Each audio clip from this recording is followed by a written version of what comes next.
everyone, welcome to Study Vibes English for class 8th.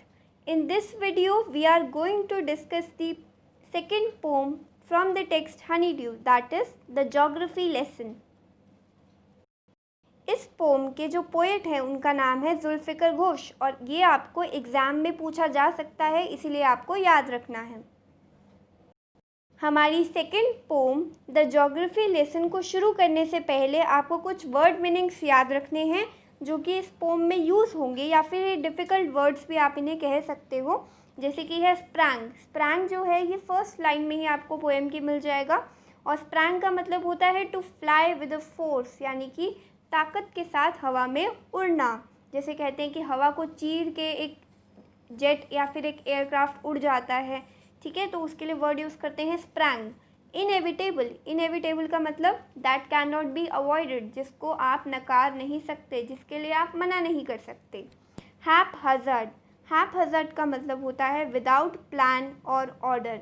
जब कोई भी चीज़ बिखरी हुई होती है, तितर बितर होती है, कोई प्लानिंग नहीं, कोई ऑर्डर नहीं, कोई पैटर्न नहीं, तब उसको हम क्या कहते हैं? हैप हज़ार्ड। फिर आता है डेलिनिएटेड। डेलिनिएटेड का मतलब होता है दिखाया जाना, या फिर इंग्लिश में इसे कहेंगे शोन। हमारा जो सेकंड चैप्टर था द सुनामी, उसके बाद आपको ये पोम जो है वो मिलेगी the geography lesson. The geography lesson में पोएट जो है वो अपनी फीलिंग्स को डिस्क्राइब करता है कि जब वो अपने ही शहर को 10,000 फीट की ऊंचाई से एक एयरप्लेन की खिड़की से देखता है तो वो उसको कैसा लगता है। यहाँ पर पोएट बताता है कि जैसा वो नीचे से लगता है, यानी कि जब आप नीचे रहोगे, ज़मीन पे रहोगे, तो उसको जो दिखता है वो बिल्कुल अलग है उस चीज़ से जो कि वो एक एयरप्लेन की खिड़की से बैठकर देखता है। जब वो आसमान में इतनी ऊंचाई से अपने शहर को देखता है तो उसको सब कुछ बहुत प्लान्ड और ऐसा लगता है जैसे कि ज्योमेट्रिकल डिज़ाइन से बनाया हुआ है। जितनी भी बिल्डिंग्स हैं ऐसा लगता है उनकी लाइंस जो हैं वो स्केल से खिंची हुई हैं, सब कुछ कंपास से ड्रॉ किया है, सब कुछ एक प्रॉपर एंगल पे है, सारी चीज़ें एकदम प्रपोर्शन में हैं। लेकिन वो जैसे ही नीचे आता है, ज़मीन पर आता है, तो क्या देखता है? सब कुछ एकदम बेढंगा है। और यही आपने बताया है कि can you imagine what your city would look like if you saw it from 10,000 feet above the ground. क्या आप सोच सकते हो कि आपका शहर कैसा दिखेगा अगर आप उसे ज़मीन से 10,000 फीट ऊंचाई से देखोगे? तो neatly planned and perfect in proportion, कैसा दिखेगा? एकदम साफ़ सुथरा, प्लान्ड और परफेक्ट प्रपोर्शन में दिखेगा, जैसे कि एक ज्योमेट्रिक डिज़ाइन हो। It would strike you as something very different from what it actually is while you are in the thick of it. लेकिन in the thick of it यानी कि जब आप नीचे आ जाओगे, ठीक है, तो आपको क्या दिखेगी? भीड़ भाड़ दिखेंगी। आपको क्या दिखेगा? सब जगह जो है गाड़ियाँ हैं, घर बनाए हुए हैं, बहुत ज़्यादा बसावट है, सब कुछ बेढंगा दिखने लगेगा, जो कि बिल्कुल उल्टा है उस चीज़ से जो आप आसमान से देख रहे थे। Here is a poet's description of just such a few of the city and some questions that come to his mind. यहाँ पर एक पोएट ने अपना डिस्क्रिप्शन दिया है कि उसको सिटी जो दिखी उसका क्या नज़रिया है और कौन कौन से क्वेश्चंस उसके दिमाग में आते हैं। तो यहाँ पर हम पोएट के क्वेश्चंस को भी जानेंगे और उन क्वेश्चंस को भी जानेंगे जो कि एग्ज़ाम पॉइंट ऑफ व्यू से आपके लिए इम्पॉर्टेंट है, जिसके कुछ स्टैंजाज में से क्वेश्चंस आते हैं या फिर वर्किंग विद द पोएम के क्वेश्चंस होते हैं, उनको भी हम डिस्कस करेंगे, इसीलिए वीडियो को एंड तक देखना। When the jet sprang into the sky, it was clear why the city had developed the way it had. Poet क्या कहता है कि जैसे ही उसका जो जेट है वो हवा में यानी कि आसमान में पहुंच जाता है, उसको ये बात समझ में आ जाती है कि जो सिटी है, जो नगर है, जो शहर है, वो ऐसे क्यों, इस तरीके से क्यों बसा हुआ है। ठीक है, क्या समझ आता है उसको? Seeing it scaled 6 inches to the mile, there seemed an inevitability about what on ground had looked haphazard, unplanned and without style when the jet sprang into the sky. यहाँ पर वो ये कहता है कि 10,000 फुट की ऊंचाई से जितने भी शहर हैं वो भरे हुए नज़र आते हैं, ठीक है, लेकिन जैसे ही आप नीचे आ जाते हो तो ऐसा बिल्कुल भी नहीं दिखता। यहाँ नीचे आने पर सब कुछ हैप हज़ार्ड यानी कि सब बिखरा हुआ और तितर बितर हुआ दिखता है, बिना किसी स्टाइल के।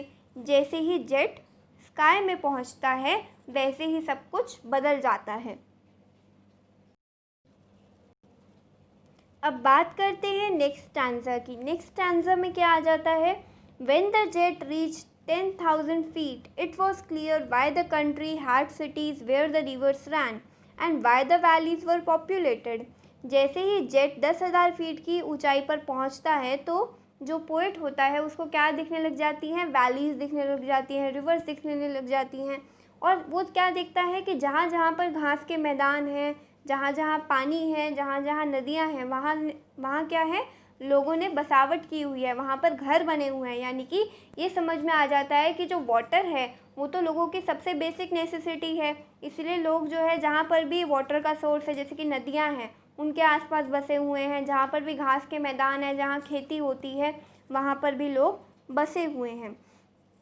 ठीक है, तो Y the valleys were populated, उसको ये भी समझ में आ जाता है। द लॉजिक ऑफ ज्योग्राफी, तो ज्योग्राफी का एक लॉजिक समझ में आता है। ज्योग्राफी जिसमें आप अपने अर्थ के बारे में पढ़ते हैं, पानी के बारे में पढ़ते हैं, लैंड के बारे में पढ़ते हैं, इस सब के बारे में जो आप पढ़ते हैं वो क्या है? That land and water attracted man, कि हम इंसानों को हमेशा से किसने अट्रैक्ट किया है? एक तो ज़मीन ने और पानी ने, क्योंकि दोनों ही हमारी बेसिक नेसेसिटीज़ हैं। वॉज क्लियरली डेलिनिएटेड, और ये सब कुछ बहुत अच्छे से ऊपर से डेलिनिएटेड यानी कि दिख रहा है। When the jet reach 10,000 feet, और ये तब बता रहा है वो जब वो 10,000 फीट की ऊंचाई से ये सब कुछ देख रहा है। When the jet rose 6 miles high, अब इस 10,000 फीट की ऊंचाई से वो 6 मील और ऊपर जाता है। It was clear the earth was round and that it had more sea than land, और फिर एक चीज़ क्लियर हो जाती है कि जो हमारी पृथ्वी है वो गोल है, और साथ ही साथ ज़मीन से ज़्यादा पृथ्वी पर पानी मौजूद है। ये हमें भी पता है कि पृथ्वी का जो नियरली 70% जो एरिया है वो वाटर ने घेरा हुआ है। ठीक है, तो ये भी पोएट को समझ में आता है। But it was difficult to understand that the men on the earth found causes to hate each other, to build wall across cities and to kill from that height. It was not clear why. लेकिन उसको एक question अभी तक नहीं समझ में आया, जो वो 10,000 फीट की ऊंचाई से भी उसको नहीं समझ में आ रहा है, वो ये है कि इंसान जो है वो आपस में झगड़ा क्यों करते हैं। जब इतनी ऊंचाई से सब कुछ प्री प्लान्ड है, सब कुछ एकदम अच्छा लगता है, कोई भी चीज़ बेढंगी नहीं लगती, लेकिन जैसे ही नीचे आते हो तो पता लगता है कि लोग आपस में एक दूसरे को मारते हैं, झगड़ा करते हैं ज़मीन के लिए। साथ ही साथ लोगों ने बाउंड्रीज़ बना रखी हैं, अपनी दीवारें अलग बांटी हुई हैं। ऐसा क्यों है? तो यहाँ पर ये जो पोएट है उसका एक बहुत वैलिड क्वेश्चन यहाँ पे है कि उसको नहीं समझ में आता कि क्यों इंसान इतना लड़ते हैं। ठीक है, तो ये बहुत ही ज़्यादा ब्यूटीफुल पोम हमने इसमें पढ़ी। तो चलिए अब हम स्टार्ट करते हैं टेक्स्ट बुक क्वेश्चन से। जो आपकी बुक में आपको इस पोम के ख़त्म होने के बाद क्वेश्चंस दे रखे थे, हम उनको डिस्कस करेंगे। पहले आता है working with the pome. Question number first, find 3 और 4 phrases in stanzas 1 and 2 which are likely to occur in a geography lesson।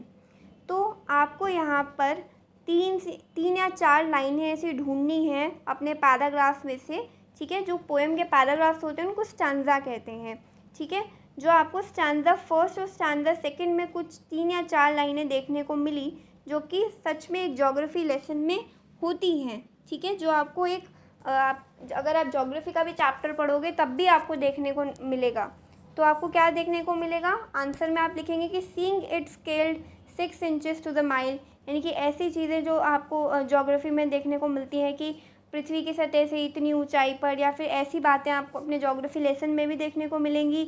Reverse ran and why the valleys were populated, कि क्यों जो है नदियाँ होती हैं और क्यों जो वैलीज़ होती हैं, यानी कि जहाँ पर भी घास के मैदान होते हैं वो इतनी ज़्यादा पॉपुलेटेड, यहाँ वहाँ पे इतने ज़्यादा लोग क्यों बसते हैं? क्योंकि वहाँ पर रिसोर्सेज हैं, वहाँ पे वाटर एज अ रिसोर्स लोगों की एक बेसिक नेसेसिटी को पूरा कर रहा है।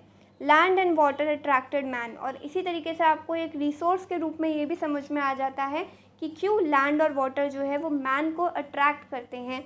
ये सारे जो पॉइंट्स हैं ये आपको किसी भी ज्योग्राफी लेसन में भी देखने को मिलेंगे, जो कि स्टैंजा 1 और 2 की कुछ लाइंस में से यहाँ पे दे रखे हैं। Seen from the window of aeroplane the city appears, अगर आप एरोप्लेन की खिड़की से शहर को देखोगे तो वो कैसा दिखेगा? First part, as haphazard as on ground, क्या वैसे ही बिखरा हुआ दिखेगा जैसा कि ज़मीन पे दिखता है? Second, as neat as a map, एक मैप के जैसा सुंदर, साफ, या third as developed as necessary, या फिर ऐसा जैसा लोगों ने अपने हिसाब से डेवलप कर लिया है। तो आपने पोम में पढ़ा है कि उनको कैसा दिखता है, as neat as a map, जैसे कि एक नक्शा होता है एक पेपर पे, उतना ही सुंदर उनको दिखता है। फिर आता है question number third, which of the following statements are the examples of the logic of geography. इनमें से कौन सी स्टेटमेंट्स हैं जो कि एज एन एग्जाम्पल दिखाए जा रहे हैं ज्योग्राफी के लॉजिक का। तो फर्स्ट पार्ट है, there are cities where there are rivers, वहाँ पर सिटीज़ हैं जहाँ पर रिवर हैं। Second, cities appear as they are not from 6 miles above the ground, cities जो हैं वो वैसी दिखती हैं जो कि वो 6 मील ऊपर ज़मीन से नहीं दिखती, यानी कि जो सिटीज़ हैं वो एकदम अलग दिखने लग जाती हैं जब आप उनको 6 मील ऊंचाई से देखोगे।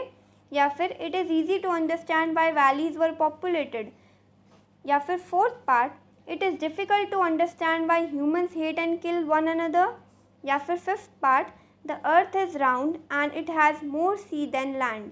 तो यहाँ पर जो भी पॉइंट्स दे रखे थे, आपको क्या लगता है कि इनमें से एक ज्योग्राफी का लॉजिक कौन कौन सा पॉइंट डिस्क्राइब कर रहा है। तो हमने पढ़ा था पोम में कि ज्योग्राफी का जो लॉजिक है, ज्योग्राफी का जो फैक्ट है, जो कि एकदम सही लाइन्स हैं, वो क्या है कि there are cities where there are rivers, जहाँ जहाँ पर रिवर्स हैं वहाँ पर वाटर एज अ रिसोर्स लोगों के लिए है, तो वहाँ पर लोगों ने बसावट की हुई है, वहाँ पर ही तो शहर बसे होंगे जहाँ पर रिवर होंगी। Second, it is easy to understand why valleys are populated, जहाँ पर घास के मैदान हैं वहाँ पर खेती भी होगी, तो समझ में आ जाता है कि क्यों वैलीज़ के आसपास इतनी जनसंख्या होती है, क्यों वो इतने पॉपुलेटेड होते हैं। And the fifth point is also correct, the earth is round and it has more sea than land, कि 6 मील ऊंचाई से आपको ये भी दिख जाएगा, 10,000 फीट के बाद जब 6 मील और ऊपर जाओगे तो ये दिखेगा कि जो अर्थ है वो राउंड है और उस पर ज़्यादा सी दिखेगा देन दी लैंड पोर्शन। फिर आते हैं क्वेश्चन नंबर 4 पर, मेंशन 2 थिंग्स दैट आर, आपको 2 चीज़ें बतानी हैं जो कि फर्स्ट पॉइंट क्लियर हो जाती हैं ऊंचाई से, और सेकंड पॉइंट जो क्लियर नहीं होती है चाहे आप कितना भी ऊंचा चले जाओ। तो आंसर फर्स्ट का आप ए पॉइंट लिखेंगे कि it was clear why the city had developed the way it had, कि ऊपर जाकर ये समझ में आ गया कि सिटीज़ जो हैं वो ऐसी क्यों डेवलप्ड हुई हैं जैसी वो अब हैं, क्योंकि अब सिटीज़ के आसपास आपको रिवर देखने को मिली, सिटीज़ के आसपास वैलीज़ हैं, जिसकी वजह से जो लोग हैं उनके लिए एक रिसोर्स क्रिएट हो गया है।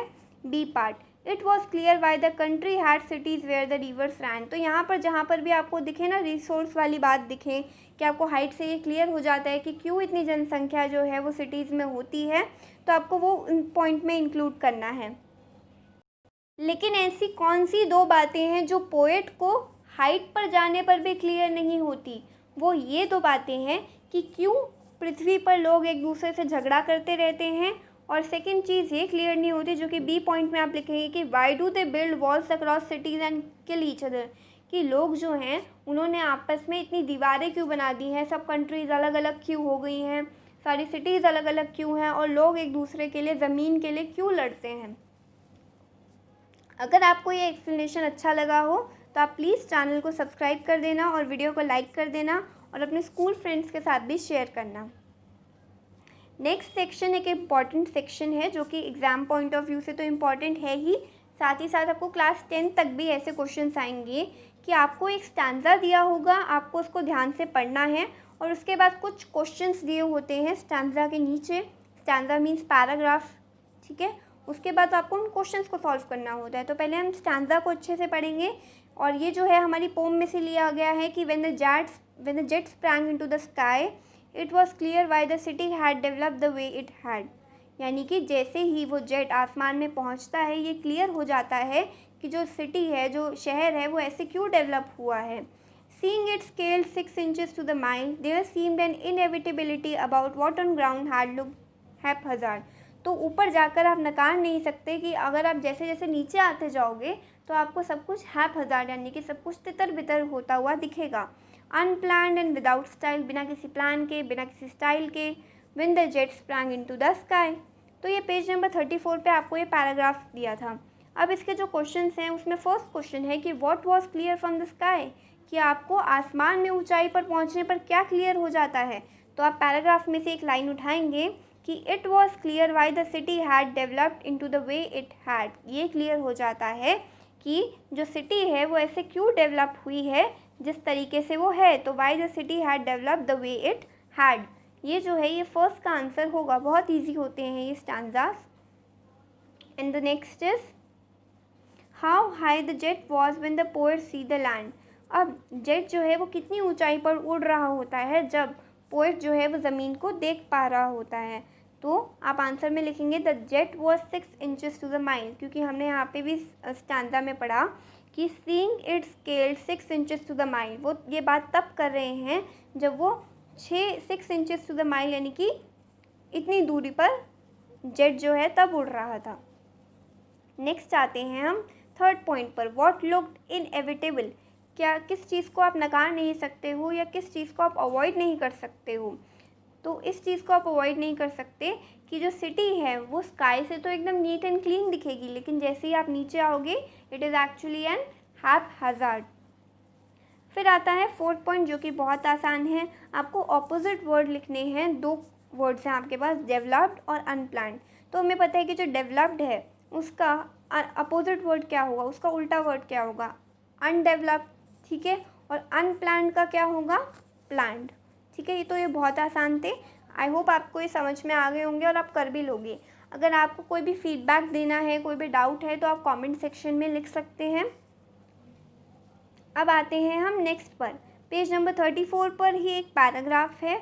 When the jet reached 10,000 feet, it was clear why the country had cities where the rivers ran and why the valleys were populated। कि जैसे ही जेट 10,000 फीट ऊंचाई पर पहुंचता है ये क्लियर हो जाता है कि क्यों ऐसा है कि जहाँ जहाँ कंट्री में रिवर है, जहाँ जहाँ वैलीज़ हैं, वहाँ वहाँ लोग रहते हैं। तो ज्योग्राफी का लॉजिक क्लियर हो जाता है कि जो लैंड एंड वाटर है वो शुरू से ही मैन को अट्रैक्ट करती है। And it was clearly delineated when the jet reach 10,000 feet. और ये क्लियरली दिखाया जाता है जब जेट 10,000 फीट ऊंचाई पर पहुंचता है। तो क्वेश्चन है how high the jet reach. इस पैराग्राफ में जेट कितनी ऊंचाई पर पहुंच गया। तो आंसर में आप लिखेंगे the jet reach 10,000 feet. What did he see, उन्होंने क्या देखा, उन्होंने ये देखा कि जो सिटीज़ हैं वहाँ वहाँ पर, जहाँ जहाँ पर रिवर्स हैं वहाँ वहाँ सिटीज़ बस गई हैं। क्यों, वैलीज़ इतनी पॉपुलेटेड हैं और उनको ज्योग्राफी का लॉजिक समझ में आ गया। तो he saw why the country had cities where the rivers ran and why the valleys were populated, he understood the logic of geography. फिर आते हैं क्वेश्चन नंबर 3 पर, what was the logic of geography. Geography का क्या logic था कि land and water attract man is the logic of geography. की जो ज़मीन और पानी है वो इंसान को अपनी तरफ आकर्षित करती है और यही ज्योग्राफी का लॉजिक है। फिर आते हैं 4th पार्ट पर, व्हाट वाज क्लियरली डेलिनेटेड। किस चीज़ को क्लियरली दिखाया गया है। तो logic of geography was clearly delineated. तो यहाँ पर जो है आप इसको पढ़ोगे, उसको हिंदी में अपने माइंड में ट्रांसलेट करो या फिर इसको अच्छे से समझने की कोशिश करोगे तो उसके बाद आप नीचे दिए गए क्वेश्चंस के आराम से आंसर्स दे सकते हैं। आई होप आपको ये समझ में आया होगा। अगर आपको पसंद आया तो आप प्लीज़ सब्सक्राइब कर दें और अपना प्रीशियस फीडबैक कमेंट सेक्शन में देना मत भूलें। Thanks for watching.